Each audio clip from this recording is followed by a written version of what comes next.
അവസാനം പറഞ്ഞത്.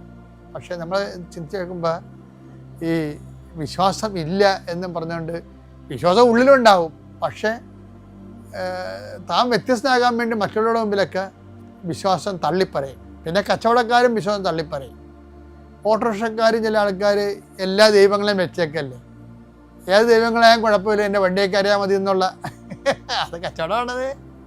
അതുപോലെ തന്നെ എല്ലാവരുടെ ജീവിതത്തിലൊക്കെ ഉണ്ടാവും. ഇപ്പം സിനിമാടന്മാരും പാട്ടുകാരും ഒക്കെ ദൈവത്തെ തള്ളി പറയുന്നവരുണ്ട്. എന്നിട്ട് എല്ലാ ഡയറക്ടേഴ്സ് എവിടെ നിന്നാണ് കൂടുതൽ പൈസ കിട്ടുന്നത് അവരേക്ക് ചാഞ്ഞ് നിൽക്കും. കച്ചവടമാണ്. കച്ചവടം ചെയ്യുന്നവരുടെ പ്രലോഭനം എന്നുകൊണ്ട് നിസ്സാര പ്രലോഭനമൊന്നും അല്ലത്.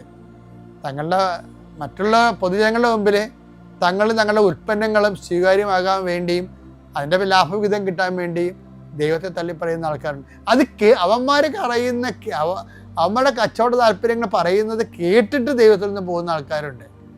പക്ഷെ പോയി കഴിഞ്ഞ് ചില ആൾക്കൊക്കെ തിരിച്ചു വരാൻ പറ്റത്തില്ല. കാര്യം എന്താണ്?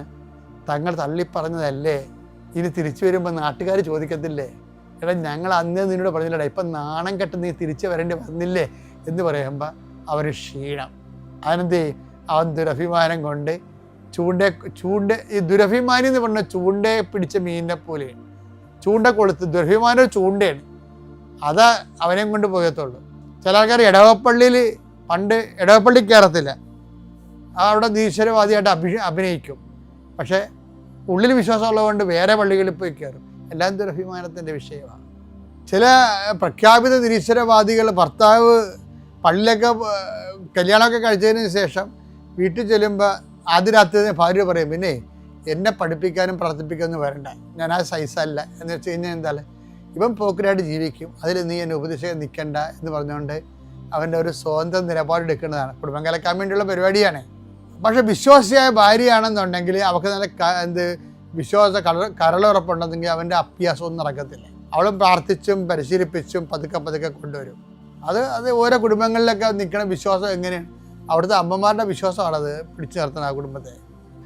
പക്ഷേ ഈ ധൂർത്തപുത്രൻ്റെ ഏറ്റവും വലിയ ക്വാളിറ്റി എന്ന് പറയുന്നത് ഇവന് ദുരഭിമാനം ഇല്ലെന്നുള്ളതാണ്. എൻ്റെ സിറ്റുവേഷൻ അക്സെപ്റ്റ് ചെയ്തു. ഞാനോ എന്ന് പറഞ്ഞില്ലേ, ഞാനോ ഇത് കേൾക്കാൻ തന്നെ എന്ത് രസമാണ്. ഞാനോ ഇവിടെ വിശന്ന് മരിക്കുന്നു, എൻ്റെ അവസ്ഥ എന്താണ്? ഇതാണ് എൻ്റെ പ്രാർത്ഥിക്കാനുള്ള ചൈതന്യവും പോയി, വിശ്വാസവും പോയി, ദൈവവും പോയി.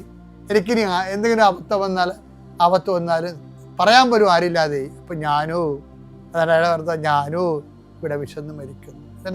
ഞാൻ എഴുന്നേറ്റ് എൻ്റെ പിതാവിൻ്റെ അടുക്കിലേക്ക് പോകും, എന്നിട്ട് ഞാൻ പറയുമെന്നൊക്കെ പറഞ്ഞില്ലേ, ഏറ്റുപറച്ചിൽ കണ്ടില്ലേ. അപ്പോൾ ദുരഭിമാനം ഏതെങ്കിലും കാര്യത്തിലുണ്ടെങ്കിൽ അതിൻ്റെ പേര്